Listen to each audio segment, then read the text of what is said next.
People that you love and you hope to stay. You get to thinking about the past like those were the days. You get to missing what you lost cause it's not around. Don't look what you ain't got now, come and get you down. Life is too short like an open rap, but we gotta close the chapter. Life is funny, so let go some laughter. Don't forget, your time is here. Get it in, it's gonna make you strong. Get mine. Elevate, day to day, cause you never stop. Keep going. With time, this time, this time, this time, this time, this time, this time, this time.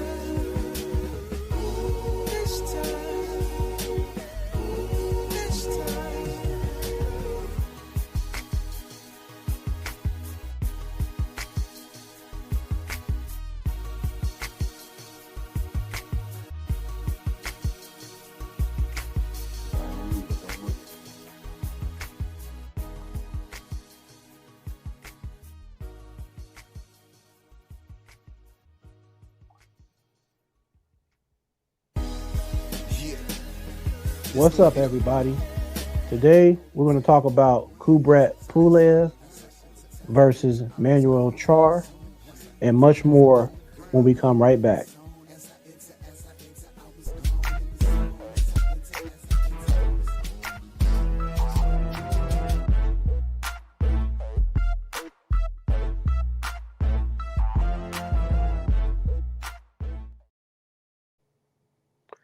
Welcome to another episode of Ring Walk Boxing Podcast. I am Bean, and today we're going to start off with the bout between Manuel Charr versus Kubrat Pulev. Pulev has been around the boxing game for a long time. He is now at the age of 43 years old. He's one of the oldest boxers right now. Also, in that age bracket, you have people that are like a year behind him, but they're older to be boxers. So you got Kubrat Pulev, 43, Deontay Wilder. I believe he'll be 40 on his birthday. You have Luis Ortiz. He's about 42, maybe 43. You have Zhilei Zhang, who's about age of 41. So you got a couple of boxers out here in their 40s, between the ages of 40 and 45, that are still boxing at the heavyweight division. That's rarely seen. Usually guys retire around the age of 37. But hey, salute to Kubrat Pulev for the win he got on defeating Manuel Charr. And what I could see from the fight was Kubrat Pulev always had a pretty decent jab. He has a good resume. He only had 3 losses. His losses were from Klitschko, Anthony Joshua, and a decision loss to Derek Chisora. So he's a very durable opponent with a good chin. Like I said, with a pretty good jab. And he was able to stay a step ahead of Manuel Charr the entire fight, you know. And mainly that's how he won the fight, is every round he's pretty much able to dominate him and edge the rounds. Just too much for Manuel Charr. Manuel Charr, somebody who was always in the background and who always was, some people would say he was clout chasing, but he was always calling out people like Tyson Fury, and fighters like that, Anthony Joshua. He was trying to go after the big marquee fighters, the ones that are known and the ones that bring in the money. Manuel Charr at one time was calling out these guys. But as we could see, with a 43-year-old your old Kubrat Pulev, he was no match. So I highly doubt that somebody um, the caliber of Manuel Char would be able to do anything with the younger guys like Tyson Fury, Anthony Joshua, Deontay Wilder. Um, Obviously, Usyk will run circles around him. All right, so we also have some great lineup of fights coming up very, very soon. Some intriguing matches. A lot that you got Turkey Alashake working on, formulating all these great fights, putting together these stacked cards, and you're seeing matches being put together that you generally never see. Hey, what's up, Cuzzo? Much love.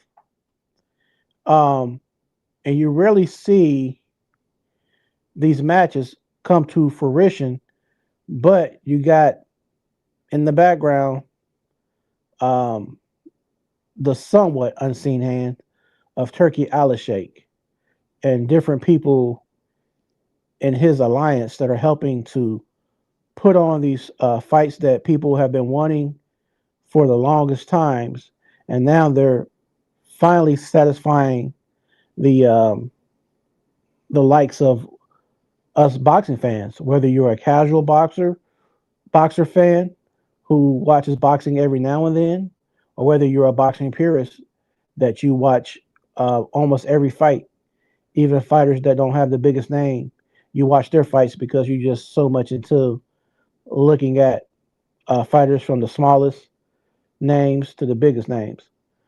Um, so basically, Turkey Alashake, I want to say thanks to him for putting together all these great fights, and also shout out to my boy at the boxing source. Uh, just to point out something we had talked about when I chop it up with you, I do agree that with Turkey Alashake, it's like a catch 22 because you have a situation where people are getting so comfortable with these great paydays. You're dealing with Turkey Alashake that money is not really an issue. So now he's able to make, for instance, I'm just putting a name out there. He could make a Boots Ennis versus Crawford fight. He can make that level of a fight happen because financially he can satisfy the need of both fighters. Whereas if those fighters went through another promotional company, it may be a situation where they may take a loss because they can't really afford that type of cap financially. So I can understand where it's like if they get so comfortable with what they get from Turkey Alashake, if they go to another person to fight under top rank, under this matchroom, they might look at that that uh, that payout like, hold on, Turkey Alashake was paying this amount. Now I'm making less, here. So I kind of get where the confusion can come to play, but I guess it's just a situation where we have to take it for what it is and on a fight by fight and a event by event basis. So we also have another fight I'm very looking forward to see is I'm a huge fan of Tank Davis. You hear different things with Tank Davis. He is often called the face of boxing. Uh, Tank Davis is either he's 30 right now or he will be 30 years old real soon. And he says by next year, 2025, he has about three more fights and he's choosing to retire. Some people say that they don't believe that he'll retire that soon. Some people say he's just doing that as a marketing thing. But who knows? Maybe he felt satisfied with all he's done in the sport of boxing, and maybe he's ready to, um, he's just ready to hang up the gloves. He has no losses. Um, majority knockouts of all his wins. And I know a lot of people, including myself and boxing fans, casuals and purists alike, we all want to see Tank Davis versus Shakur Stevenson. If you ask for that one opponent you want to see Tank in the ring with, it's always Shakur Stevenson. You know, Devin Haney, people wouldn't mind seeing him versus Tank, but it's something about Shakur Stevenson that we want to see uh, him against Tank. But then we also saw what Tank had to say in regards to Shakur Stevenson. He pretty much said, "What has Shakur done?" And he's so much of a defensive fighter. He basically said that defense is only good in football and basketball, pretty much. That in boxing, Shakur is not doing what Tank is doing, and we know what Tank does very well is get a knockout. That's what he was alluding to. And I understand myself, boxing is not all about knockouts. However, it seems to be in this generation, it's put on a much higher level. That people, that's all they want to see. Like if you're not getting a knockout, they think your fight is boring. If you went on a 12-point decision masterclass, you outpoint a guy, you do everything you can to outpoint a guy, dominate a guy, and they will consider you a boring fighter. And that's unfortunate because boxing, what I like about boxing is the fact that you have different styles. You have people that are knockout artists. So you had your people back in the days, like for instance, a Sonny Liston, a Joe Frazier, a Ernie Shavers, people like that that were, or George Foreman, they were known for their knockout power and they were executing knockouts. However, uh, it's like don't overlook the skills of fighters like the Muhammad Ali's, the Sugar Ray Leonard's, uh, Floyd Money Mayweather when he went from Pretty Boy to Money Mayweather. Let's appreciate boxing um, at every intricate level that it is presented. Like I said, every boxer won't be a knockout puncher. Some people just have a beautiful style, and that's their style is to hit and not get hit. They are very defensive. They understand the range. They understand how to measure the distance and how far they could be away from an opponent landing a punch on them. A person who just been doing it so long, it's like second nature. And from the trainers and the coaches and the people who are around Shakur Stevenson, they say that he is definitely a technician and he understands the levels to boxing. He understands. He has that ring IQ naturally. He's been doing it over and over again. I even seen on a podcast where they were saying that the guy that beat Adrian Broner, Blair Cobb, he was on a podcast. He said he used to spar Shakur Stevenson, and he said the guy is very, very cunning and very, very good. And Blair Cobb said in order to even land a punch, he had to do some off the wall extra stuff just to land a punch on Shakur. That's how gifted and how defensively sound he is. So a lot of people that are riding with Shakur, that are Shakur fans or whatever, they're saying that that's the reason Tank doesn't want to fight him because he's going to make Tank look bad stylistically, that he's going to run circles around the ring and he's going to be hard to hit. That Tank is not going to be able to land his money punch, which is his KO punch on Shakur Stevenson. I tend to disagree personally, not just because I'm a Tank fan, but I just felt like Tank is going to eventually catch Shakur and trap him. He understands ring IQ as well. He's going to cut off the ring. He's going to do what he needs to do to get within the range that he needs to strike. And all he needs is that one punch. Well, it could be a body shot, it could be a headshot. But when it's coming from Tank Davis, it's a different magnitude of power than your average fighter. Hey, what's good, Scoob? What's going on, my man? Okay, okay, I see you ready to hop on.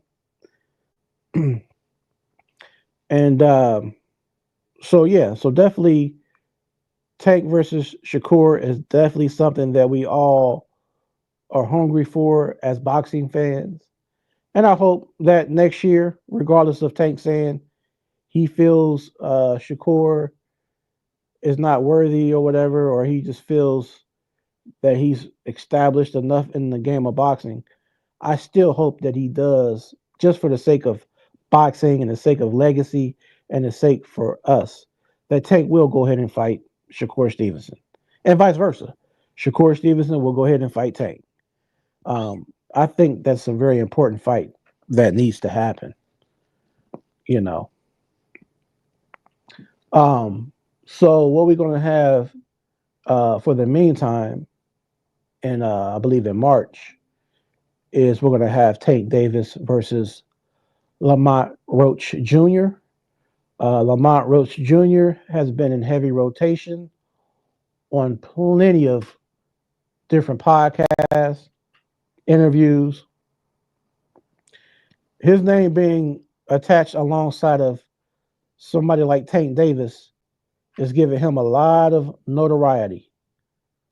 And he also let it be known for those who didn't see on another podcast that he was already in motion to fight Tank a long time ago. So basically, although the fight is happening in a few months from now, he was already in line to fight Tank a long time ago. It just never happened. Probably because of the inner behind the scene politics of boxing. But now it's going down in March, and I'm very much looking forward to this fight.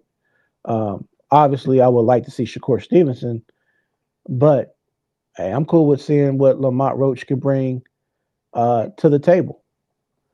Um, he has power, so Lamont Roach has power. Obviously, not like Tank, but maybe power on the level of a Frank Martin. But he also has some decent skills. He understands the defensive art of boxing as well. But I think he'll let his hands go a lot more than somebody like Shakur Stevenson would. Uh, that he would take a little bit more chances. Lamont Roach would, trying to get a KO versus trying to go on the scorecards. So definitely that would be something to look forward to. Um, Thanks Tank for is a having me. natural talent, and his talent speaks for itself. We've Definitely. seen him time and time again on what Tank Davis can do. Yo, what's going on, Scooby? Hey, yo, man, I'm doing well. Thank you for having me today. Most definitely, man. Yeah, man. So I guess we could just pick it up where I'm talking about right now. Basically, I was Tank and talking about Tank and Roach. yeah, Roach. Yeah, yeah, yeah. So what you think? I've been I've been following Lamont for a minute. Lamont, a lot of people don't know Lamont. This is his second time on at a big stage. He was signed to Top Rank some time ago. Uh, he fought Jamel Herrick. That's what put him on the map. Fight with Jamel Herrick. It was a very back and forth fight. Um, he got a knockdown in like round 11 or 12. So it was one of those situations where if he had a little bit more time, he possibly could have got Jamel out of there. Because Lamont has that deceptive power. He only got I think 10 or 11 stoppages, but guys aren't just walking them down when they fight him. You know what I'm saying? Even Jamel wasn't walking him down. Jamel was boxing very, very well. Um, his title fight against Hector Garcia, you know, people can compare that fight to Tank. Tank stopped Garcia while um, Lamont handled Garcia fairly well. Only sad, um, I like Lamont's chances only because he's pretty smart. His feet are solid. He got good hands as far as speed and punch placement. He got power, not fight stopping power, but it's something you don't just want to walk right into on a regular basis. My only issue is he's very square when he fights at times. He'll square up his shoulders and leave himself susceptible to Tank's more linear punches in exchanges like that. I think this is Roach coming up. We also got to remember Roach is coming up from 130. I don't think he's ever fought at 135. So this may be. We got to hope that the power carries over, because if it doesn't, it's going to be a short night. You know, if he doesn't have anything for Tank to respect him on, you know, all the samples from 130. You know, and this isn't like Tank's team hasn't done this before. I won't blame Tank. You know, he's just a fighter. He's saying yes to whoever they put in front of him. He's getting them out the way. He's doing his part. His team isn't doing him justice as far as getting into the Hall of Fame when he does want to call it quits very early. People's issue isn't that he wants to call it quits early. Ward called it quits early. You know, Joe Calzaghe called it quits early. You know, Mikey Garcia, he recently called it quits early. You know, he was only maybe 33, 34, recently retiring. So it's not the fact that people are upset that he wants to retire early. It's the fact that he hasn't really beaten anybody that made us go, wow, okay, you are a bad dude. You are a Tank, you know, because there isn't no Haney on his resume, no Teofimo, no Shakur, no Loma. You know, there isn't a name like that on his resume, sadly. You know, it makes you wonder what were they really doing moving him the way they were moving him, to where he's never unified. And, you know, lineal isn't a big thing to me. The fact that he's never fought another active champion in his division is what bothers me. You know, does he not? If he doesn't want to take the low end money, that's fine. You know, he deserves as much money as he wants to deserve. It's just at the end of the day, when it's time to put your name on the ballots, you know, we don't want to see him not get in, or be a really old man like Michael Nunn getting in, you know, or Vinny Pazienza, who's really old, getting in, or a James Toney and Roy Jones Jr. They didn't get in until Andre Ward got in, which is very, very weird as far as who they and who they don't let in, you know. Because Tank has a Hall of Fame skill set. We know this. We just want to see it against another generational talent. That's the only thing we want to see as the fans. You know, that's how boxing's worked. Let me ask you this. So, like, do you think it's that Mayweather somewhat projected that blueprint for Tank, kind of like, I ain't gonna make it too risky, but I'll do just enough, like the Frank Martin sort of Ryan Garcia's?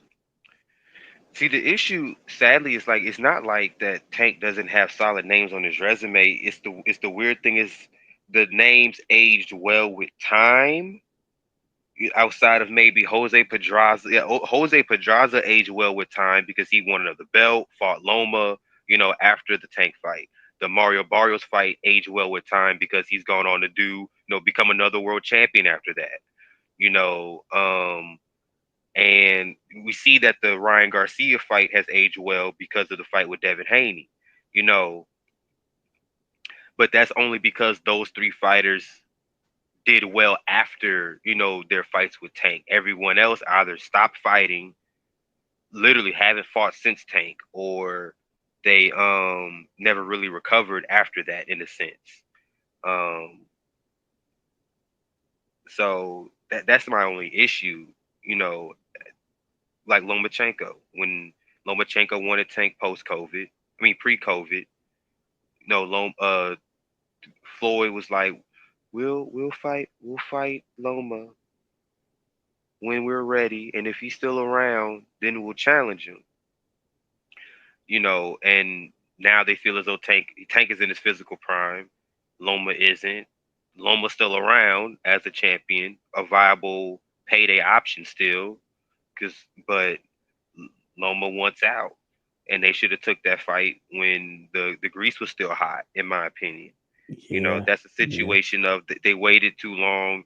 I don't know what bluff they were trying to call in that situation because it's not like we didn't think Tank could beat Loma. We still thought Tank had a chance to beat Loma even in a really good chance because of the power and the IQ. Maybe experience wise he wasn't ready, but we felt as though he had enough tools to make the fight very much interesting. And the sad thing is we saw what Teofimo was able to do, and he doesn't hit like Tank hit, you know, and he was able to eliminate a lot of those Loma tools. Devin Haney doesn't have power. I call Devin Haney a black Paulie Malignaggi, and Devin Haney was able to convince 2 of the 3 judges that he did enough to beat Loma. So it's not like that's what made it look bad that they didn't pick Loma, that they didn't fight Loma way back when because Loma's fought other guys and lost to them. Where look, that could have been Devin, yeah, yeah. and we wouldn't be feeling the way we feel about him now if even if he had Loma on his resume, no one would be talking about Tank in a negative light at all. And you make a good point. I think he just needs one of those guys, the Loma, Tio, Cambosis, one of them guys. Not George. I don't think it'll be George. George won't shut the critics up. George then lost twice to Haney and Loma. It has to be. He'll have to move up to one. It has to be Shakur at 135, or Right, he'll have to move up to 140 and fight Teofimo or Devin. He has to fight one of those 3 because what's sad is that this generation, the media and some of the generation anointed the 4 kings, and T.O., Devin, uh, Ryan Garcia, and Tank, you know, and all these guys haven't fought each other. You can only be a 4 kings if 4 of the top guys fight each other in and around their division. That's why we right. love Hagler, Leonard, Hearns, and Duran so much. Duran. Yeah, I was yeah. even telling I was comparing someone was saying, asking me, can Tank become the best lightweight ever? And I said, the 2 best modern day lightweights of all time is Pernell Whitaker, and he was undisputed and beat everybody at 135 at his peak. And then there's Roberto Duran, who was champion for like 5-6 years at 135 pounds, undisputed. You know, it. I don't. It's going to be hard because to think of. I said this was crazy. Is Tank is the same size as Manny Pacquiao and Roberto Duran, 5'5", 5'4", 5'5", but he doesn't have that fire for greatness like they did. You know, they were doing crazy things. Moving up 2, 3, 4 weight classes. Challenging the best fighters there were.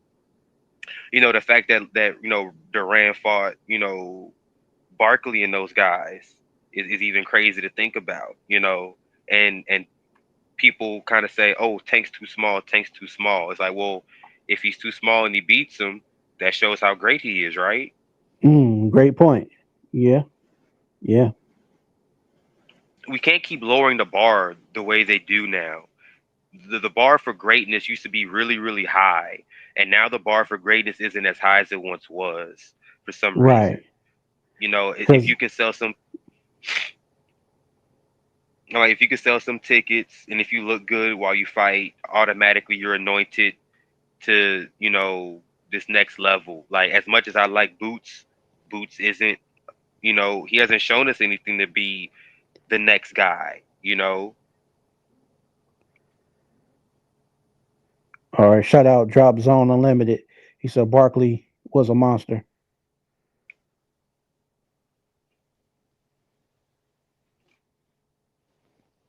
Barkley was a 3 division world champion. A lot of people don't remember. Barkley was a really good fighter. Golden Gloves, Olympic, good amateur background.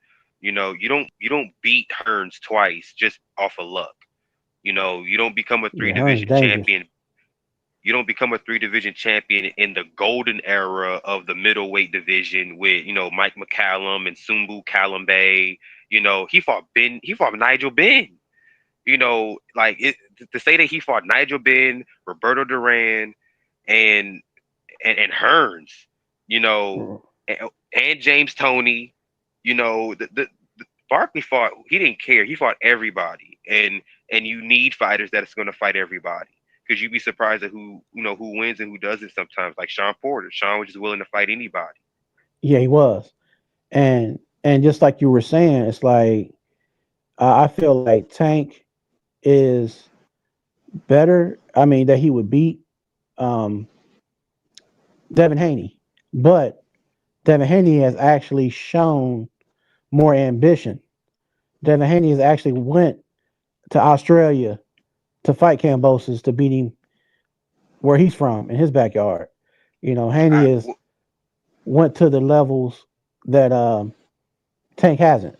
You know, I don't know. It's very hard. I call Devin Haney like the modern day Zab Judah because I don't know any fighter outside of Zab Judah that tried so hard to be great and have the actual accomplishments to back it up, and people just do not like them.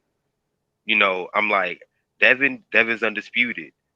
Devin fought Loma. Devin went to Australia. Devin took a lot less money than he really should have.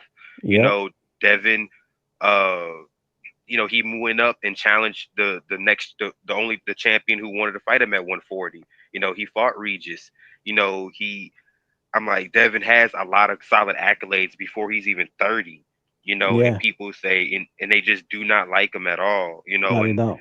They don't appreciate him. And and the Yeah, Ryan situation just made it so palpable because like I'm like how does someone gain fans for not making weight, taking a diuretic, you know,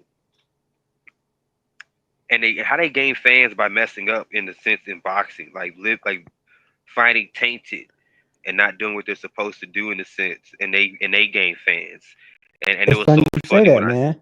It's like it and it gets murky and it gets kind of messy because it's like, and I said yeah, I even said I mean Ryan Garcia after this should just go straight Ricardo Mayorga.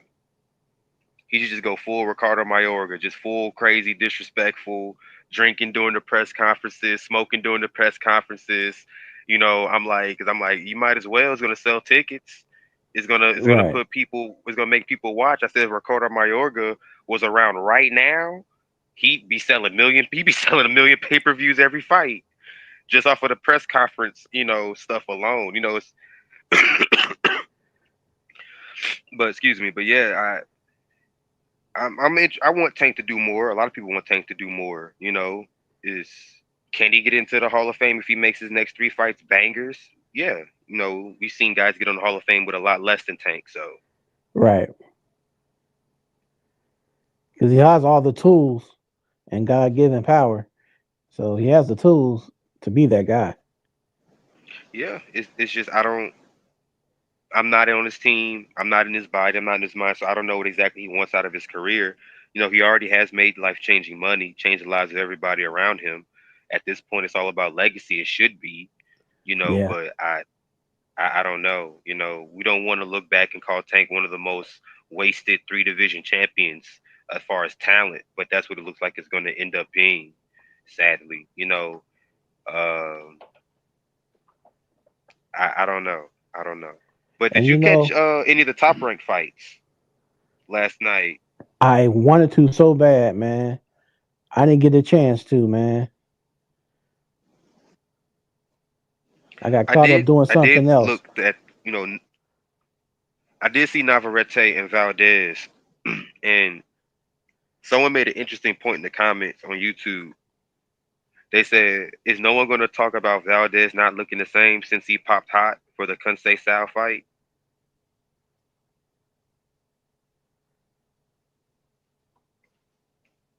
And I'm like, Well, yeah, now he's 3-3, and he's off his first, and he got stopped last night for the first time. It was like round 6. I'm about to go back and watch it. Yeah, he didn't look. He didn't look good. He didn't look good anymore. And it's like, are you an old fighter already at 33 years old? And to think about it, well, you did have some really really tough fights at featherweight, at 130. I applaud him for fighting Shakur because he could have avoided Shakur like the plague if he really wanted to, but chose to challenge himself in a sense. Right, right. There to be great. Sometimes it's a risk. It works out sometimes. Sometimes it doesn't.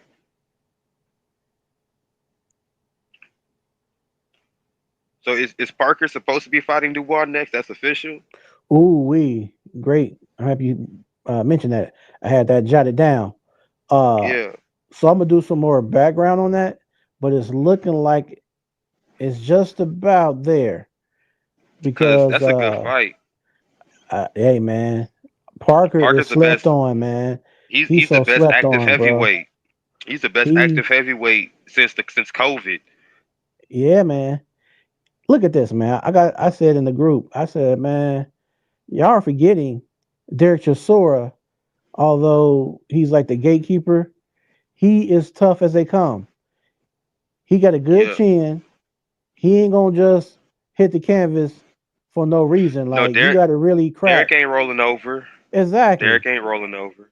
And Parker dropped him 2 or 3 times in the Oop. rematch. So you Up and can't down like a overlook yo-yo. the fact that he has his power is underrated. And The he, Zhang fight, the Zhang yep, fight showed a lot because it showed that he had a really good chin. yep, Because people were saying, Joe Joyce knocked him out. Then Zhang gonna knock him out. And I said, exactly. I said this. I think Joe Joyce style wise is always going to be wrong for Joseph Parker because he hits hard enough to bother Joseph Parker, and he's and Joseph His output. speed and the speed wasn't going to bother Joyce. The speed didn't Right. bother Joyce. It was Joyce. Like if I once I catch him, I can keep catching him. Parker, I mean Zhang is older. People forget Zhang's like 42. Yeah. Right So around that. Zhang Yeah. doesn't. His gas tank's gonna go a lot. His gas tank's gonna go a lot sooner. So Parker can outpace Dubois. He can outpace and out volume Dubois. The like for 8 rounds, no problem. Because Dubois not throwing fast punches. He's not the fastest guy in the world. You ain't got to look for Dubois at all. He's gonna be right there to hit. Right. So it's gonna be interesting on if Dubois can counterpunch well. This is gonna show Dubois is really smart. It's gonna show Dubois can Exactly. actually counterpunch because the last 3 guys he's fought were kind of right in front of him. Joel Miller right in front of Great him. point. Yep. Um, Her, Philip Herkovic. Hergovich Yep. right in front of him. Anthony Yep. Joshua right in front Right of in him. front of him. Joseph Park is not going to stand right in front of him. No, he's And and not. and I don't think and Dubois' feet aren't like Joyce's feet. Joyce got better feet than Dubois, in my opinion. That's why Joyce was able to cut the ring off and use that left hook to his advantage. I don't and Dubois isn't a left hooker. He isn't a Right. left hooker like that, in my opinion, and I don't think And he has the feet to cut off Joseph Parker for 6, 7 rounds to catch Joseph Parker with enough punches to put him away. Because that's the thing, exactly. Joseph ain't gonna go away with just one punch. He kept getting up against Joyce, and Joyce can thud. He can So thud. it's not Facts. just it's not gonna take one shot to take out Parker. So this is gonna be a really good fight. I don't know what people are expecting out of this fight, but we should be happy that Usyk gave up a belt. Right. To let the heavyweight division keep thriving because now we get to see what some of these heavyweights are actually capable of. Now that it's not going to be gridlocked because Usyk could just beat all these guys up if he really wanted to. Right. And people are like I told people, I said it's too much of a fixation on a knockout puncher because in the words of Mike Tyson, what does it mean to have all that punching power, but the punch can't land on the target?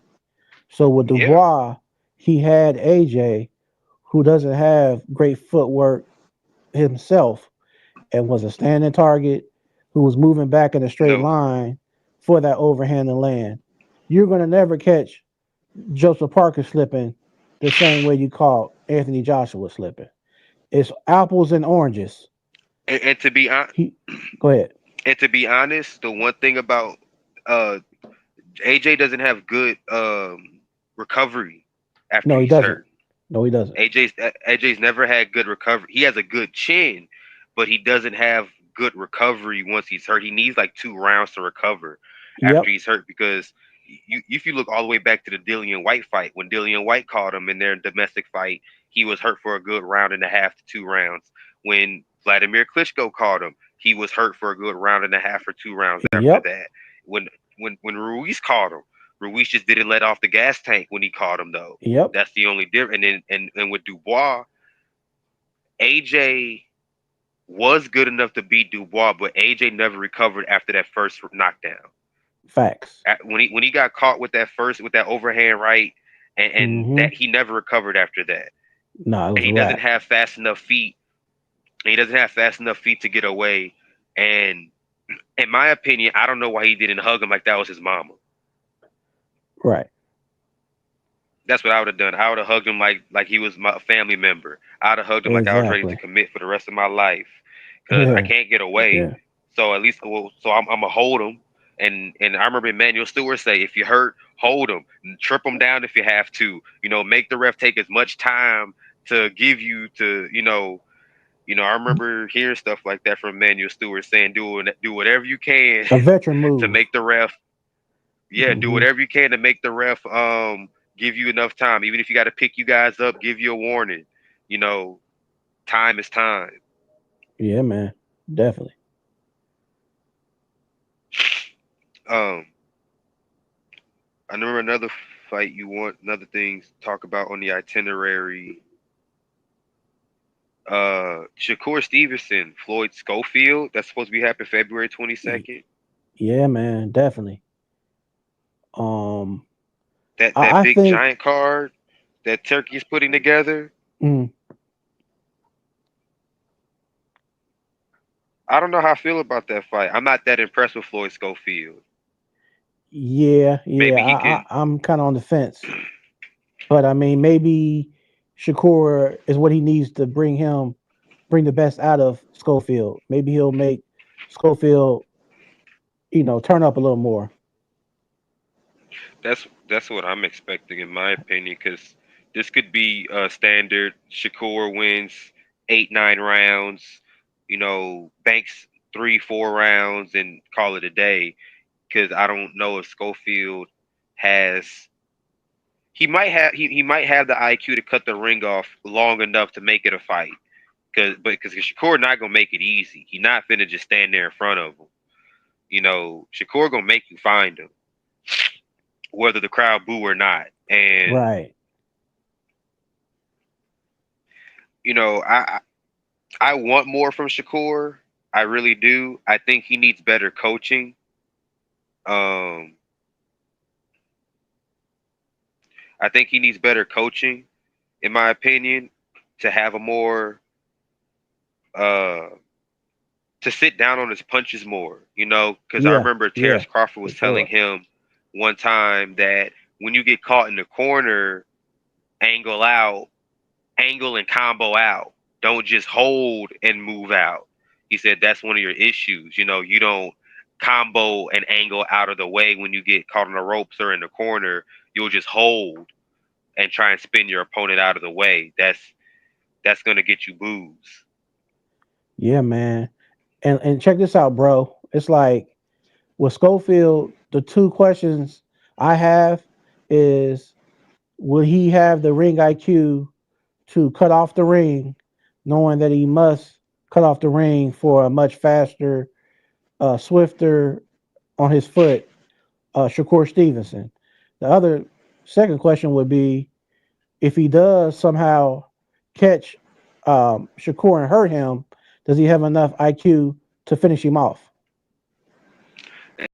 And yeah, that's definitely questions to take in that here because we haven't really seen him fight anybody on his resume that made us go, oh wow, he fought him and won.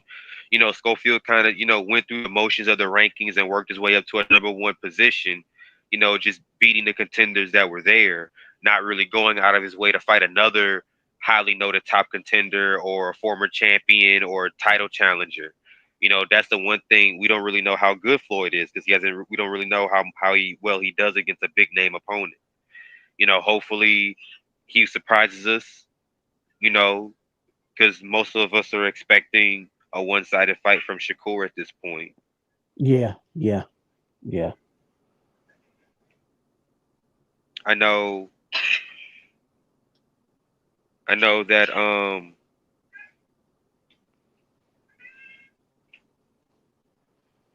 they're supposed. I know. Oh, the Sonny Edwards fight. Yeah, retiring at the age of 28. Yeah, Yeah, yeah. Very surprising. I was watching that fight live, and I don't know if I'm the coach, I'm throwing in the towel right then. If my fighter tells me I really don't want to be here right now, right. because now we're putting you at jeopardy of getting seriously hurt because you're not even thinking about fighting, let alone protecting yourself. Right. And I can't risk you getting seriously injured because you don't really want to be here. It was a weird side of humanity in boxing that we really don't see, because these are supposed to be gladiators, not supposed to have humanity like that. And the fact that what sucked is like if he hadn't gotten beat by Bam the way he did, would Sonny be this way? Right, Like, is right. this still the ramification from the Bam unification? Because Bam beat him up. You know, Bam outboxed him. Bam was punch placement was better. He hurt him. He dropped him. He outslugged him. Like there was nothing Sonny could do to really win that fight, even if it went to a decision. And I'm just wondering if this is the ramifications of of that really really tough loss. And we've seen And you it know before. what? Fighters never bounce back from a.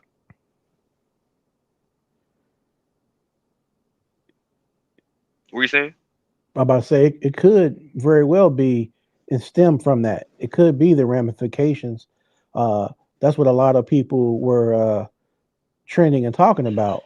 And then somebody made a post pertaining to this situation, and I just responded like, "Well, why is it that Sonny Edwards would even agree to take on that fight to get in it a few rounds and then be And like, just what am I doing here?"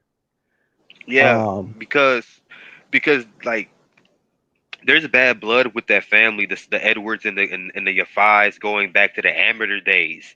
The amateur British, the amateur British days for those guys. They're equivalent to the Golden Gloves. So they wanted these fights in a sense. You could tell from the training camps, the behind the scenes stuff, the face offs on BBC that this was a really highly touted blood fight. Domestic blood fight for England and for these two guys. It just sucked that after a bad first round getting clipped, it's like that bad first round sucked all the fight out of him. It wasn't like he got old in a round. It's just that he just lost after that first bad round and getting clipped. It was just like I I don't even think I can win.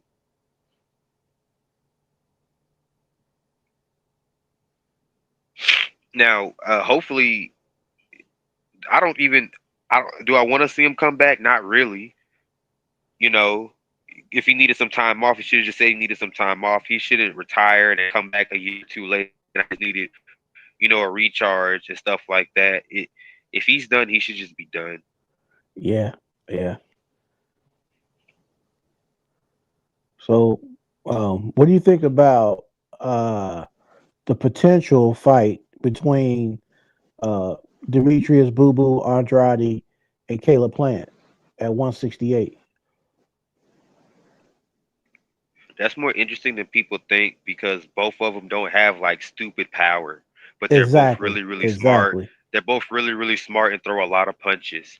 And they're body head fighters. They go everywhere. They hit you everywhere. Um, so it'll be very interesting to see how this goes. Pretty much. Uh, I love Boo Boo. I just gotta lean towards Caleb, the more solidified 168 pounder, the long time 168 pounder. Right. I might think there may be a slight power advantage on not power advantage, but durability advantage. Caleb hasn't been stopped. Well, he's been stopped one time. You know, Boo Boo got stopped in his very last fight against David. Um, Benavidez. Yeah. yeah, David Benavidez. That was still a really with David Benavidez and Demetrius didn't have enough to keep David off of him. And the Right. same thing for Plant, but Plant was able to utilize his game plan a lot better because he was able to go to the distance and win like 5 rounds, win the first 5 rounds, pretty much. I said the problem with fighting a David Benavidez is that you either have to have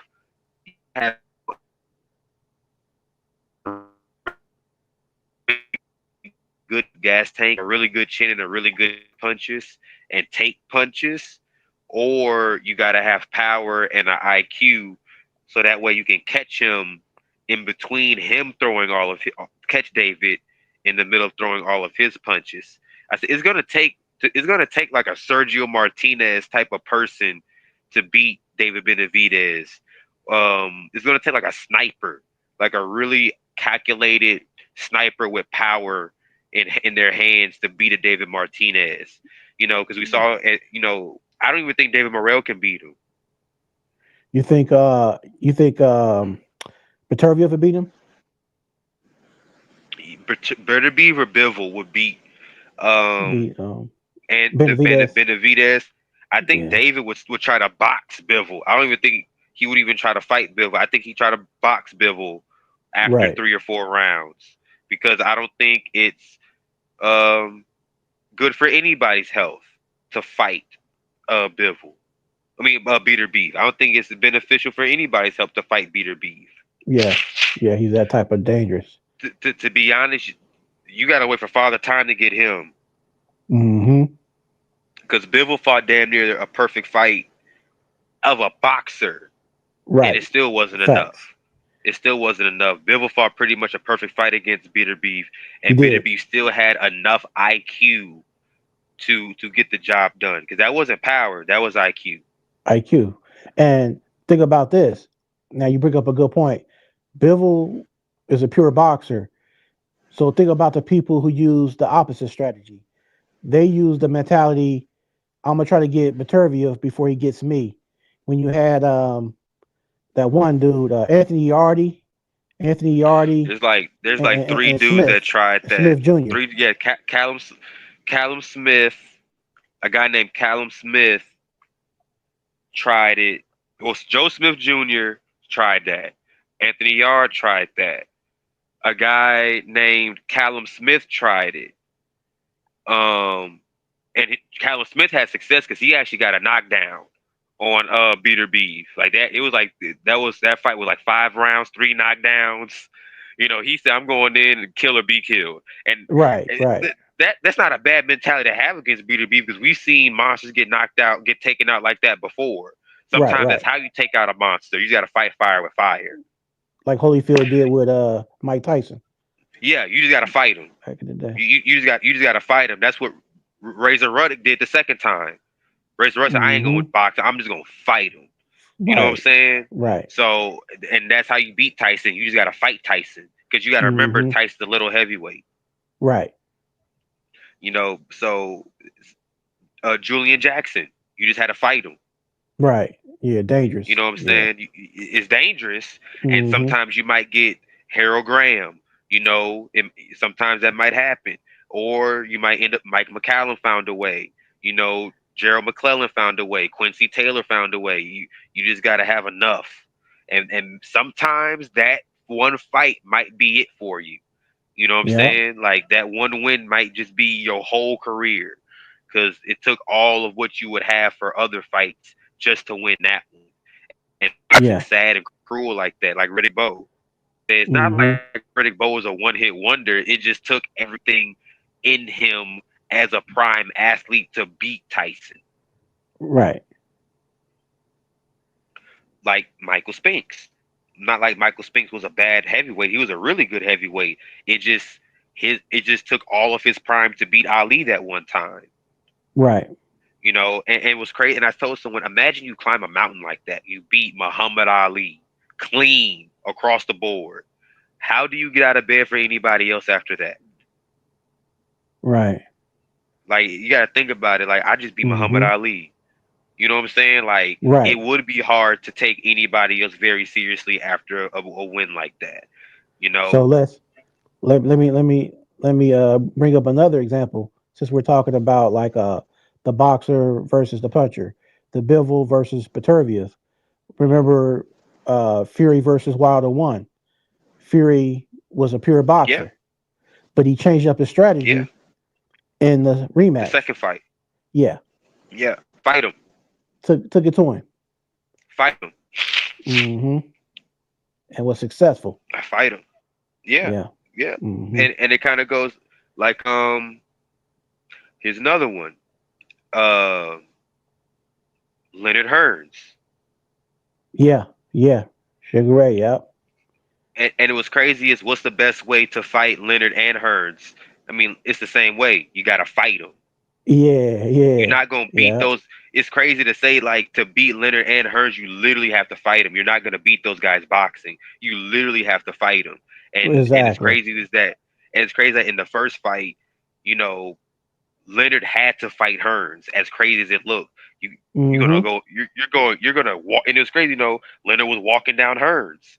You know, Right. and and I said that's one of those fights where like it was supposed to be Leonard run away from Hearns. Right. You know, and the fight kind of started like that until Leonard realized, oh, I can hurt him. Bet. Hmm. But then he realized, wait, my eye. And he realized, oh, I got to pay a price. If I got to pay a price to get inside here, and that's his eye was swelling up, and he was down on the count. Because then he realized, oh wait a minute, Hearns can box too. Because Right. everyone just kept thinking no one made Hearns box before. Right. And with Leonard, no one knew. Oh, you got to fight Leonard. So That's so what Duran did. Leonard brought the best out of Hearns. Yeah, and vice versa because Hmm. Duran had to fight Leonard to make that work. You know what I'm saying? I said the best fights Leonard was in were the ones where he had to fight Yep. Benitez, Hagler, Duran, Marvin Hagler. Hagler. Yep. Another one that made him fight. People don't talk about Ayub Khalil. He fought him. Khalil made him fight. That people forget that's that's at 154 when he fought at 154. So um, another boxer puncher fight. I guess one more recent would be the Ward Kovalev. Yeah. Yeah. I that fight for Kovalev. No,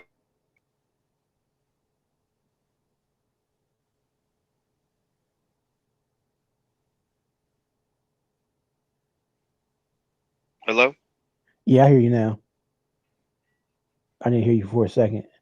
Yeah, the Ward Kovalev fight was the Ward Kovalev that beat you everybody else. You said was a Ward and Kovalev. Was that fight deal for you like everybody else?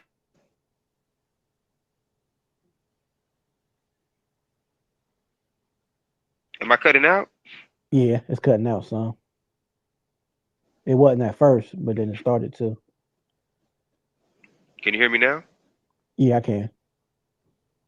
Yeah, I was trying to figure out was the Ward Kovalev fight a big fight for you like everybody Oh else? yeah. Yeah, yeah, yeah, yeah, yeah.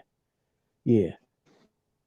Yeah, it definitely was, man. Andre Ward, he nice, man. I need to do more I gotta go back and look at a lot more of him, man. SOG. Yeah.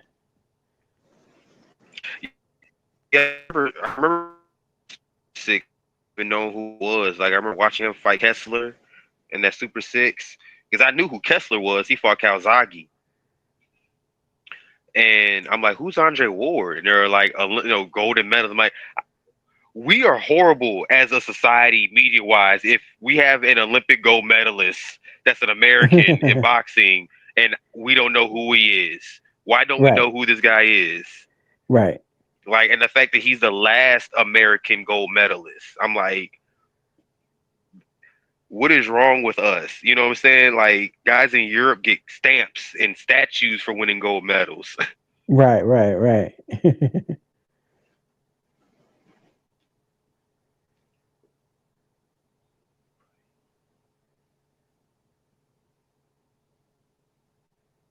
There was supposed to be there was another fight you want on the itinerary. um oh it was Zhang and Kabiel versus Kabiel. Silly Zhang. Remember Kabiel was the one that stopped the guy with a body shot, the big Russian dude. That was Frank Mark. That was Frank Sanchez, Sanchez the Cuban. fought Kabiel too, I think. Yeah, So the Kabiel Russian. fought the Russian first, and then he fought Frank Martin. Frank Sanchez after. Yeah, people forget he beat Chisora when Chisora was still like a top 10 heavyweight. People forget about that. Like Chisora was a top 10 heavyweight, and that's how I first heard about Ajit Kabayel. Was he Yeah, he beat nice. Chisora very, very handedly, very Yeah, decisively, and then he kind of just disappeared for a minute.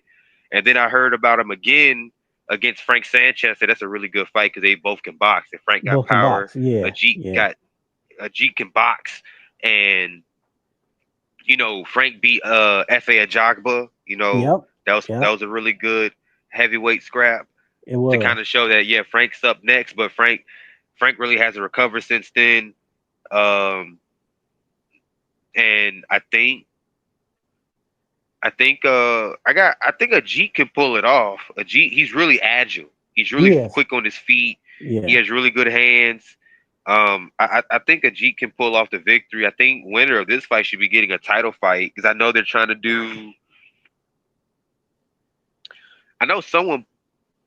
Oh, you heard about the no WBO rule from the new president? No.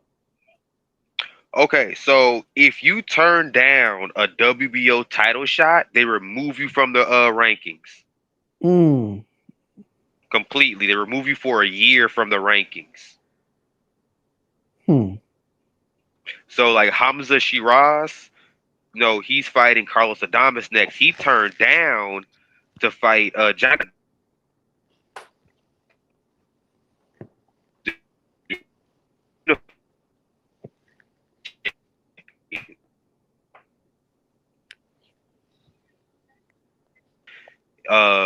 The president's calling it the no duck rule. Okay. So they're trying to put some type of enforcement there. Yeah, so like you don't want the fight? Okay, cool. Don't come looking for us for another title shot for a year. Right. That might be what they need to do across And the that's even board. I wish, well, they just this the new president. They just got rid of the old president of like 30 years. So this the Wow. new president. So he's trying to do some new things for the sport with the Right. WBO. You know, Mm. hell, the WBA they gotta. So apparently we have three heavyweight champions in the heavyweight division. No, so we got the unified champion Usyk, we got the IBF champion Dubois, and now we have the WBA regular champion Pulev, Kubrat Pulev. Oh yeah, he beat Manuel Char. Yeah. Yeah, yeah, and I'm just like, how are they able to get away with this? Yeah. It's kind of all over the place. The Wild West boxing, right? Yeah, man. Yeah, for sure, man. I'm gonna play matchmaker real quick. I'm gonna play matchmaker. I think Rafael Espinoza, he just beat Robesi Ramirez in their rematch. I think Top Rank's going to set up a fight between him and Navarrete next. He's at 126 and Navarrete at Mexico for Espinosa Navarrete All Mexican Clash at 130.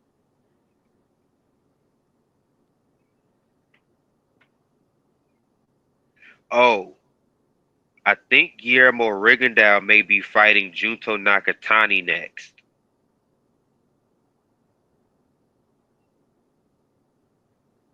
Because I know they're trying to do Nakatani versus Inoue in LA next year.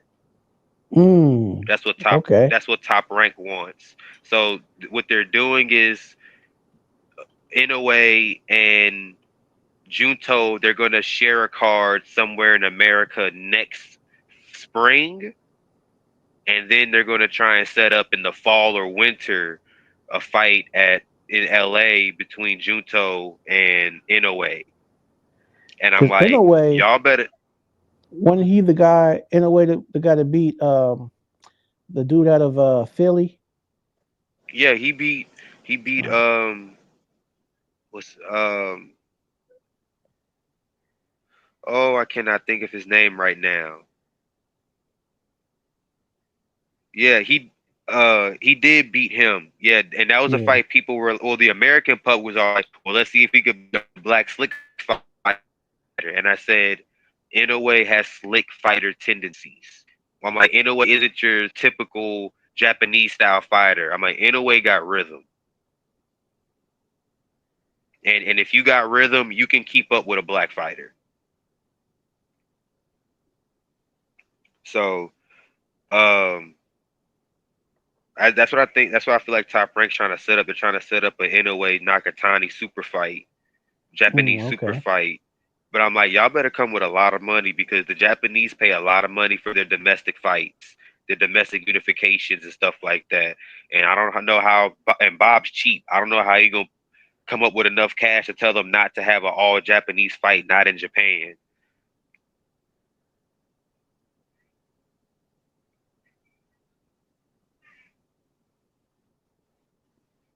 Then, what do you think of Zurdo Ramirez and Jai Apatai? Yeah, I'm interested in seeing that. I know a little bit about that guy. I've been following Apataya more than the other opponent you just named, but I need to start following him. So I'll probably look into that tonight, so I can have a better understanding. Zurdo, yeah. Because Apataya is pretty nice. He fought Jesse Hart. Apataya is dangerous. Yeah. Apataya Southpaw. Yeah. Power, good hands, good feet, good chin. Yeah. You know, I'm like, the dude had his jaw broken in the middle of a fight and finished the fight and won the fight. You ain't knocking him out. Right. I'm like, so I said that'll be a really good fight to be a good unification. But I don't know if Zurdo's gonna be able to. I don't know if I would have Jai in that fight. I'd pick Jai Apatai for that fight. Okay, you said Jai versus Zurdo? Yeah. I know I've seen the flyer a few times. I'll put that in the chats as a reference for everybody. All right, folks, y'all seeing Jai versus Zurdo. Do your research on that if you don't know about him. I don't know much about Zurdo, so I'm gonna do my due diligence and well, he was champion at 168. Well, he was champion at 168. He beat Jesse Hart twice. He fought Bivol and lost. When he moved to 175, he fought Bivol and lost. And I might have seen that. It was I might have seen that. It was a bad loss. He lost he won like 2 rounds. It's like for every one punch Ramirez threw, Bivol threw like 5-6 punches.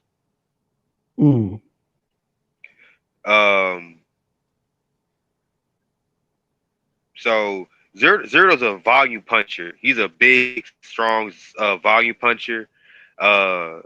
He's like 6'4". He's big. He's really big. He was big for 168. Um, but that should be a really good fight if they can make it happen next, because Zerto has a number one contender, former two-time cruiserweight champion, Uniel Dorticos. He took a step aside so this unification could happen with Ramirez and Smith recently. So we'll have to see if they can get around those politics and make that fight happen. So let me ask you about before we before we wrap up this session, which it was a great session. Two more Yeah. people I want to talk about. Everybody calls the boogeyman in the heavyweight division Martin Bacoli. What do you feel about Martin Bacoli? Go back and look at what Michael Hunter did to Martin Bacoli. I did. I'm happy you brought him up because that's what I was going to bring up is Michael Hunter as well. He's another Michael person Hunter's one of we the never most see him get frustrating fights. heavy. Michael Hunter's one of the most frustrating fighters I've ever had to follow. Right up there with Boo Boo. Michael, as if people aren't aware, listeners, he comes from a fight family, the Hunters, the Fighting Hunters. His father is the original Michael the Bounty Hunter, and he Okay. was a really good cruiserweight and heavyweight contender. He fought for belts, but never won belts. But he was a solid top 10 contender in both cruiser and heavyweight division. During the peak where you had Tim Witherspoon, Al Cole, um, Greg Page was still active, Pinklin Thomas was still active. He fought some of these guys, and Michael fought Usyk, had a really good fighting against Usyk, and then when he moved to heavyweight, he beat some really good guys at heavyweight, Kuzmin, Bacoli. Um, oh, and also people don't know, Bacoli's older brother is Ilunga Makabu, former two-time cruiserweight champion. For those of you who don't know, so there's a lot of fighting families in boxing, even if you don't know them. So Bacoli's nice. Bacoli's a good fighter. It's just that Ajit would beat Bacoli. Right, right. I agree. Ajit has his perfect skill set to beat Bacoli. It's just that Anderson, we did not know how good Jared Big Baby Anderson was until this fight, because the Charles Martin fight doesn't count. Right. And even the Charles Martin fight, he looked bad in the Charles Martin fight. Yeah. So Yeah. I can't measure the Big Baby win as a big win, because we didn't really know how good Big Baby was. True. That's very true. Yeah. So He has a lot of areas he can work on in development. and who's to say his heart was really even in boxing like that? Because Big Baby has said some statements about quitting boxing if he couldn't get a heavyweight title shot relatively Yep. quickly and things of that nature. So it's like, were you really in it for the glory of the sport, or were you in it because you were big, athletic, and you could make some money? Right. So, Yeah. Michael, the one thing that hurt Michael's career was the draw against Alexander Povetkin. He fought Oh Povetkin yeah, I remember that when one. Povetkin Yeah. was still dangerous and a top 10 heavyweight, and it was a draw. It was a really good fight, but it was a draw. And then he signed a deal with Triller, because Triller was trying to get into boxing at that time. Everyone was trying to get into boxing, it seemed like, at that time. He signed a deal with Triller, and then he ended up fighting serial spoiler Jerry Forrest, who's known for making really good fighters look bad, even in wins and draws. And he looked really, really bad against Jerry Forrest. He should have lost against Jerry Forrest, and it was a draw. And after that, Triller canceled his deal, and then he ended up, because he's good friends with Hasim Rockman and his family, the Hunters Oh, are. okay. So he ended up Yeah. doing this boxing 5-on-5 team boxing thing with Rockman Jr. So if you've been wondering where Michael Hunter's been all this time, he had been doing like team boxing up until the time. Okay. And I didn't know that until I was just tired of waiting to figure out what was going on with him because his brother's been losing, Keith Hunter Jr.'s been losing. So I've been looking up Michael Hunter and I was like, oh, wait, team boxing? This is a thing? You know, it's not pro. It doesn't count towards your pro record. It's just, I guess, something to stay active and get paid off of doing it. So, because I was following Hakeem Rockman Jr. and that's what he had been doing pretty much. And I'm like, Okay. okay. So I like Michael. I wish Michael had done more with his career, but I don't know what he's going to do at this point. He can try and squeak his way into a title shot at this point, but I don't know what all he has left in the tank. And Bacoli, well, there's a shot right there. Martin could call out Bacoli, beat Right. Bacoli again, and try and get a title shot in that way. But boxing fans have short. They got short memories. Oh yeah. Sometimes it's good, sometimes it's bad, So I don't know. I know that they're trying to do an IBLF eliminator of some sorts with Bacoli or somebody. I don't know who. Bacoli, they were saying maybe F.A. Ajagba. That'd be cool. Ajagba. Be a good, exciting fight. That'd be a decent fight right there. That'd be an exciting fight. Yeah. I think Jarrell Miller needs to be in a situation because he proved us wrong. Because I thought he won the Andre Ruiz fight comfortably. Yeah, he got winning that fight. Mm-hmm. And the fact that they gave it a draw, I'm like, what a draw? What Ruiz won maybe 2-3 rounds. Right. I said Ruiz has hurt his career more than but I said I think Jarrell deserves to get in the mix because he was up until he got tired, he was beating Dubois in their fight.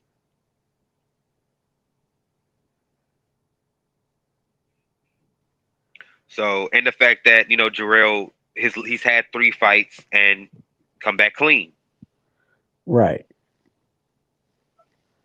Yeah, definitely. I'm still pulling for Wilder Joshua. Just because. Just to see it. Just on GP. Just to see it. Mm-hmm. I'm like, we got a lot of fights late. Why not this one? Exactly. Pacquiao, Mayweather happened way down the line. Crawford Spence, way down the line. Ward Kovalev. Amir Khan and Kell Brook, Jesus Christmas. I was looking back at Khan's record and I'm all like, wait a minute. How did Khan rack up 3 wins against 3 former champions and couldn't get a shot at the belts? Because he beat Chris Algier, he beat Devin Alexander, and he beat Louis Collazo when all those guys are still top 10 fighters, and he could not get a world title shot. I'm like, that is crazy. I wonder who he pissed off because then he had to go to fight Canelo.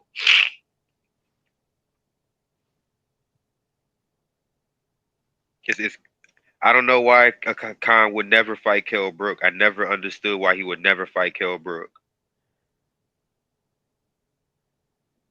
Yeah. Eventually, they made it happen, but yeah. And it was like the fight lasted like 3 rounds.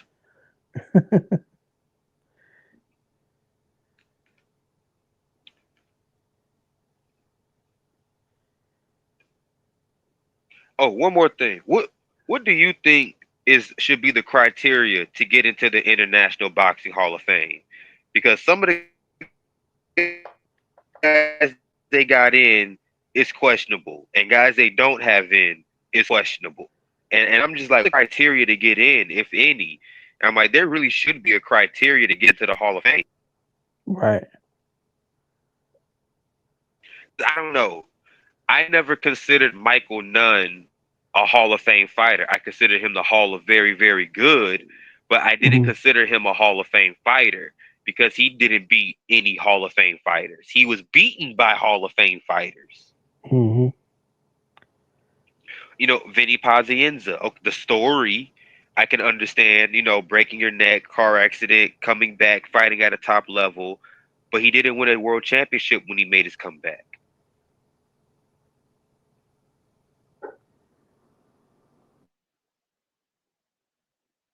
I'm hearing you, brother.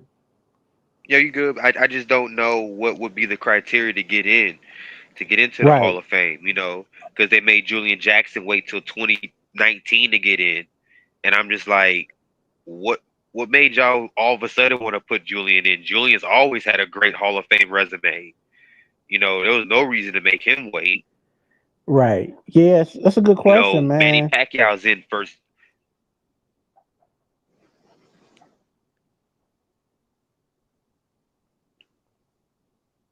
I'm a, I don't know. I don't know what the qualifications are to get in or anything like that. Because Yeah. rest in power. Israel Vasquez just passed away, and I'm like, that's a Hall of Fame fighter. Yeah, I think, like you said, I think it should have a lot to do, in my opinion. I would think that resume should be a should be considered uh, in regards to this. There's nothing worse than these fighters out here who are able to slip under the radar, cherry picking opponents, fighting a decent fighter with a name every blue moon, with a lot of cherry picks in between, then fight another decent fighter, then a few more cherry picks, and they kind of create this illusion they did so much when they really wasn't. You know, And guys like I remember Holyfield and Lennox Lewis fought everybody, but you had certain fighters who were just mediocre resumes. So resumes should it was definitely, in crazy to my me. I opinion, said, and it was crazy is all the fighters with best resumes, the American public don't follow them. The American public don't follow smaller weight class fighters. Fighters that fight under 135 pounds. The average American boxing fan don't follow those guys. I said, as much as the American fans complained about boxing is dead, I'm like, y'all are watching the wrong fight. Y'all are watching the wrong weight class. I said, go watch flyweight, go watch featherweight, go watch super featherweight, go watch bantamweight. Those guys are fighting each other. right? Bam Rodriguez and Juan Estrada, Chocolatito, Sarisa, Scott Quigg and Frampton and Leo Santa Cruz. I'm like, the little guys are all fighting each other. It's the bigger guys, the welterweights, the junior welterweights, the middleweights. They are fighting each other.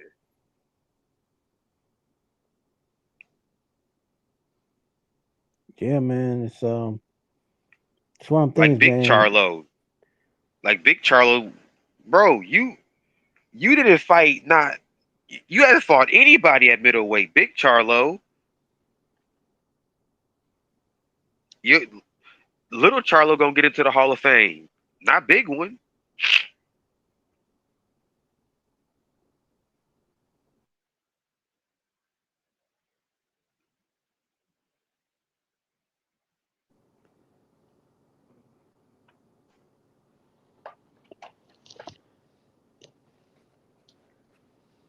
I don't know, bro. I mean, it's just one of them things, man. It's kind of like when it comes to boxing, it's always certain things that are somewhat mind-boggling on different criteria or what makes it work for one to where it's not for the other, or they're not held in the same at the same standard as A and B.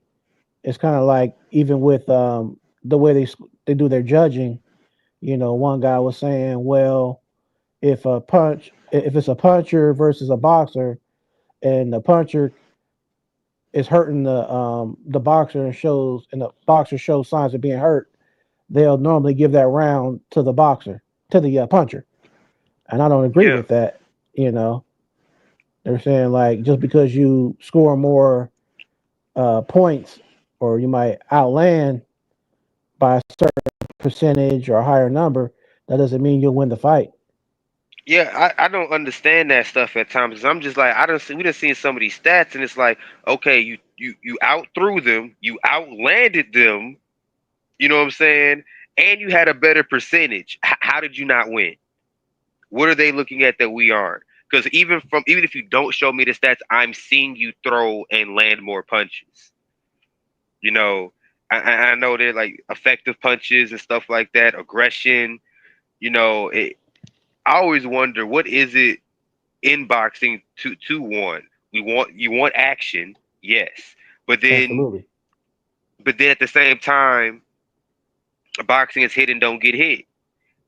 And if you move around too much, you're considered running. And I'm all like, I've seen running in boxing. You know, moving Hmm. around isn't running. You know, just because you can't find me doesn't mean I'm running. Right. Yeah. Facts. Facts. Doesn't mean you're running. Yeah. Hmm. You know, Shakur, for the most part, Shakur is just hard to find. So, Yeah. and Yeah. fighters that are hard to find, there it's always going to be hard to get an exciting fight with them because you got to make them fight, Hmm. and their entire style is built on not fighting. So I Well, always feel bad. when you speak of Shakur and defensive fighters, or even like the Money Mayweather, once he was less aggressive than he was at the Pretty Boy Floyd stage, it's like, don't get mad at Shakur or whoever because the fighter lacks the ring IQ to cut off the ring and to be able to get to that fighter. You know what I'm saying? It's like the pure science and art of boxing is not respected anymore. People think boxing is only about knockouts, Well, and hell, that's been a problem. even if you're Terrence Crawford, he so sweet science, knockout power. You know what I'm Yep, saying? But people were like, but you don't talk. right. They're gonna find You know, something. and it is just like, bruh, like that's why I'm like, I wish Terrence fought in like the 80s and 90s. I wish he did not fight in the social media era because he'd be way more loved than if Terrence Crawford fought in the Pacquiao, Cotto, Mosley, you know, Margarito era. He'd be way more appreciated and you know and loved than he is now, and it just sucks, you know. And I remember telling someone, I remember asking an older fan what Terrence Crawford is going through right now, is this what it was like for Pernell Whitaker?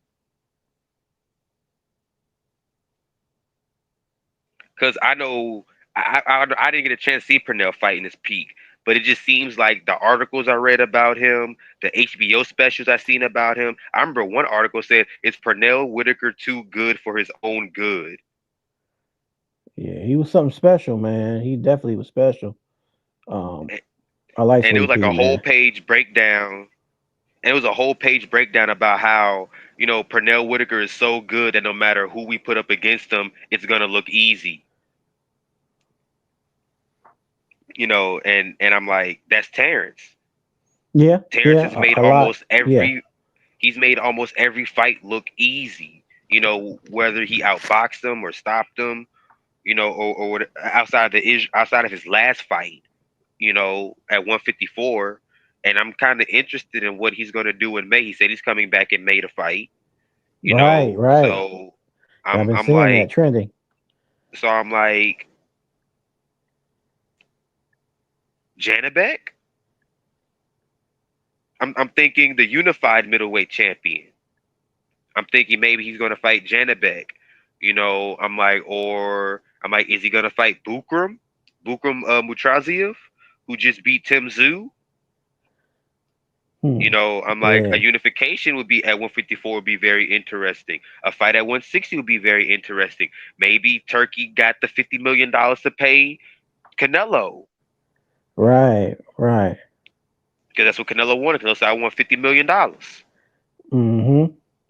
So maybe Turkey is like, hey yo, Terrence, I'm gonna give Canelo 50. I'm gonna give you 10, or 15, and it'll be a $75 million fight or something like that.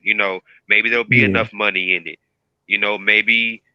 Maybe Turkey's like, hey, we got to have the fight in Mexico. We can do the fight, but we got to have it in Mexico to make the money, or we got to have it in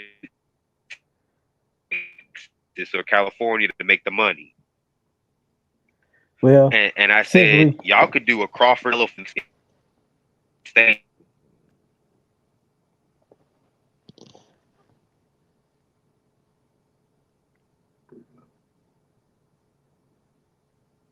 But I would like to see Crawford Canelo. Oh, for sure.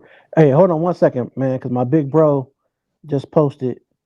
Um, Big Zo Yeah. says punch effectiveness also considered. So yeah, it's definitely possible to throw and land punches and still lose if the opponent was more effective with his landed punches. Mayweather or De La Hoya. That's why they scored it for Mayweather, because his more accurate punches, they said, did more damage than volume punching. Yeah. So that would kind of make sense on what they were, through their Or lens, what they were seeing. or or James Toney versus Vasily Girov. You know, just Girov threw like 60, 70 punches around, and James is more academic punches. And James was able to wink out, a decision of his punch placement. So it's definitely, yeah, it's definitely possible. It makes for really exciting fights regardless.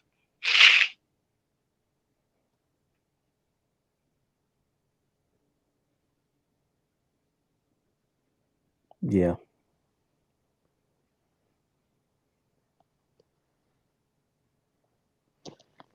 Um, I think the last thing I want to talk about before we jump off, I know I said that before, but because we talked What's up? about Bud Crawford, let's talk about Boots Ennis pulling out of that fight.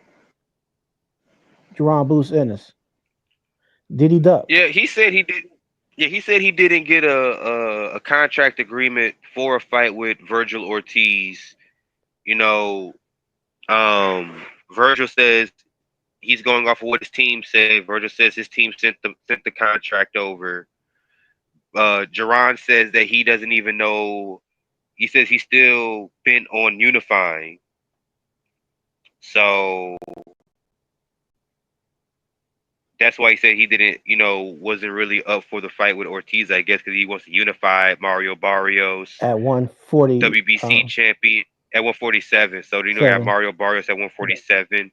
You got at WBC, you got Stanionis, WBA, and then you got Brian Norman Jr., WBO. Now, they did send an offer, Jerron Ennis and Eddie Hearn. They did send an offer to Brian Norman and his team.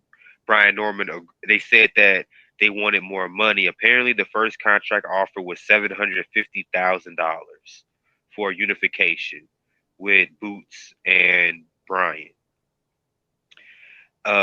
It could be a little low money, but that's not unheard of, because I don't know if you remember James DeGale and Badu Jack when they fought. Mm-hmm. Was that on Triller? But that's how much they made a Pete. No, that was on Showtime. Okay. That was a PBC Showtime fight. Badu Jack, James DeGale, the unification at super middleweight. They both made $750,000 apiece. So Brian Norman said no to the contract. We want more money. Eddie Hearn said they sent a second offer about 1.2 million to Brian Norman. And Brian said, make it 1.5. We got a deal. Eddie said he wasn't forking over 300 more grand, because they should have been happy with anything over $1 million, because they ain't fought nobody. They got one big win. So that's what Eddie said. Brian Norman, they said that too. They said they wanted 1.5 to fight Jerron, or no dice. So So there was failed negotiations between Jerron and Brian Norman for a IBF WBO unification. So hopefully Eddie don't go cheap on the. I guess not go cheap. I don't consider 1.2 million cheap because even after taxes and you pay people, you're probably walking away with $300 or $400 million.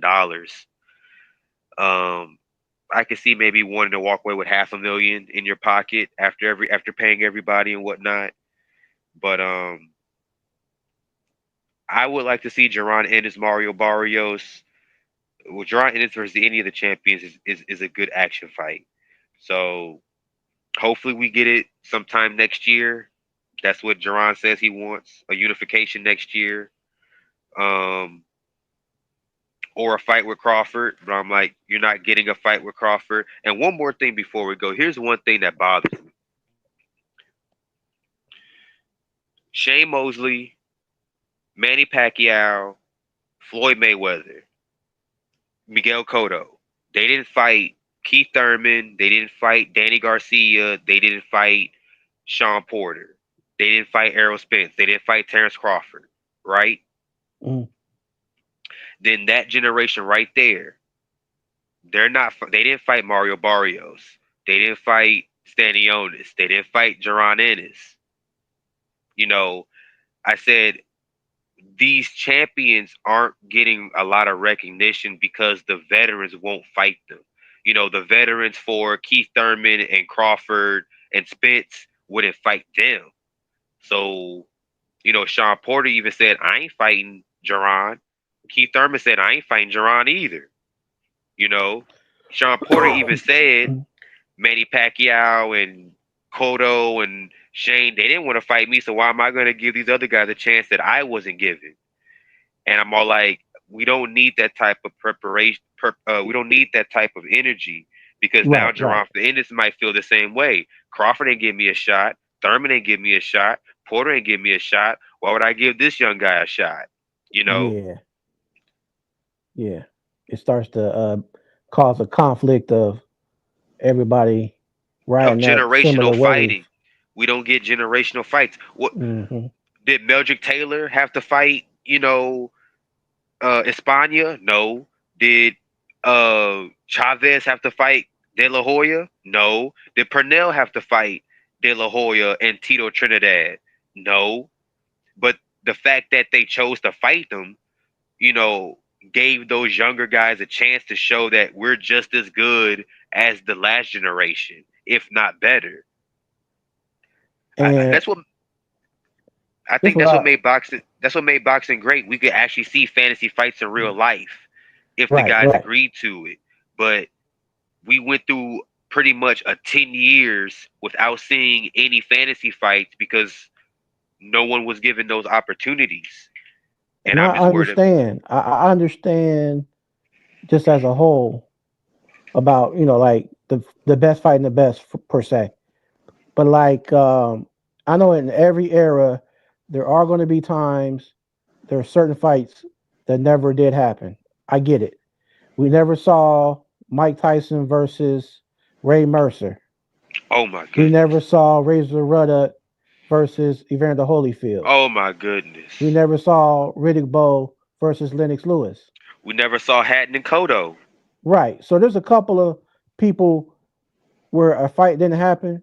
However, just going back to Tank, we understand he can't turn every stone, but he needs to fight at least one or two of those people. Even if he feels Ohio that in the building. He's way up here, you know, like Tank might feel that, you know, like, hey, man, these guys can't see me.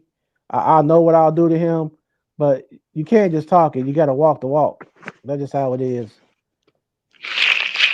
Yeah, I mean, did Vladimir have to fight What's Tyson good, Ohio Fury? runs boxing. Shouts out Ohio. Yeah, Ohio in the building. I see y'all. Buckeye State. Yeah, I mean, Vladimir gave Tyson Fury a shot. You know, he didn't have to, but we wouldn't know Tyson Fury the way we do if Vladimir didn't give him that opportunity. Right. You know? Right. I mean, that's just how things go, sadly. And Canelo, is kind of doing it in his own way.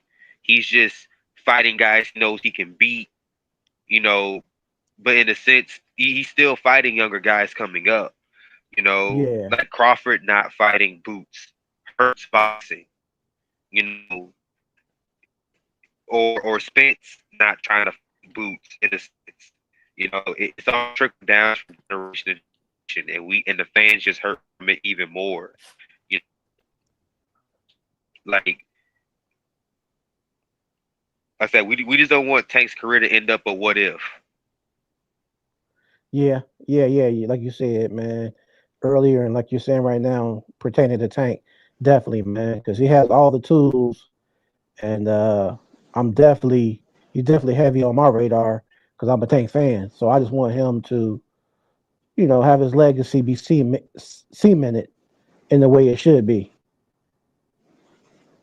Because it's not like he's self sabotage. It's not like he's Donald Curry, you know, who like wasted potential in a sense by moving too fast too soon, or a Mark Breland, you know, moving too fast too soon. Tank's been moved the optimum way, but they haven't pulled the Hmm. trigger on him in a sense. And I say this, we don't even know how good his chin is. We don't know how his heart is. We don't know how he'll do if he gets knocked down. We don't know how good his legs are. There are a lot of questions about Tank that we don't know as far as adversity goes. Right.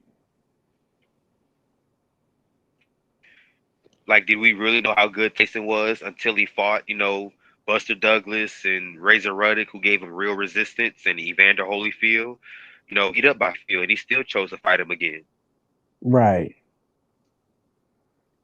So I know the media are getting exposed and looking bad. I just don't want that, and get ridiculed and clowned on the online. Fighters that. So uh, at the same time, sadly, it's the game. Right. We praise you win, we're glad you win. It's this boxing's never been any different in over it's just different. So the, the fans have a line fights.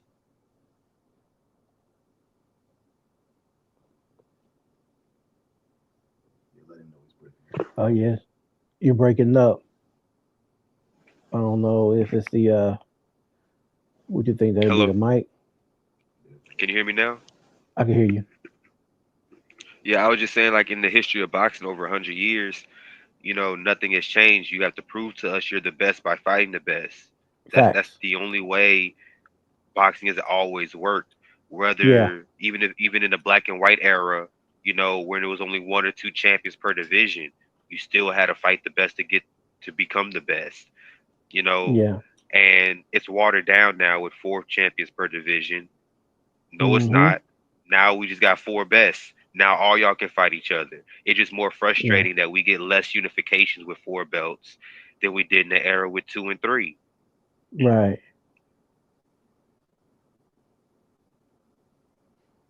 But I'm gonna go ahead and let you go, man. It was All right, great my talking guy. to you. All right, I we're will gonna see place you a next poll, Sunday. a Oh, poll what's in up? the chat room too, Scoob. There's gonna be a poll up there for everybody in the chat room. And salute to everybody rocking with us right now. Me and Scooby. Again, shout outs to my big bro, Big Zoe, my cousin down south. Love you, Cuzzo. Ohio runs boxing. Shout outs, JC, of course. Shout outs, Cincinnati, Ohio, all my And on fans. O- and on Ohio Runs Boxing, that's not just a statement. If you do your history, fight fans, you'll realize some of the greatest fighters of all time stretch from Ohio all the way to Michigan. West definitely has some really, really great history, The rich history Midwest here. Yeah.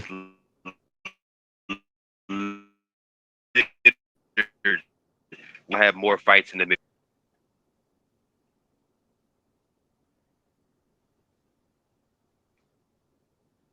But Scooby out, guys. Y'all have a good night. All right, man. You too, boss. Peace.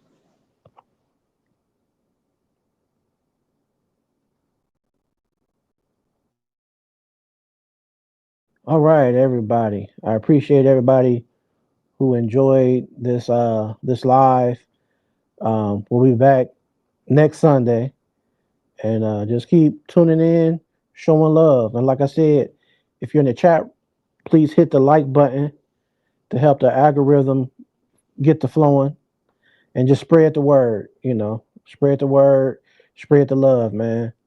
Um, so like always, make sure you subscribe.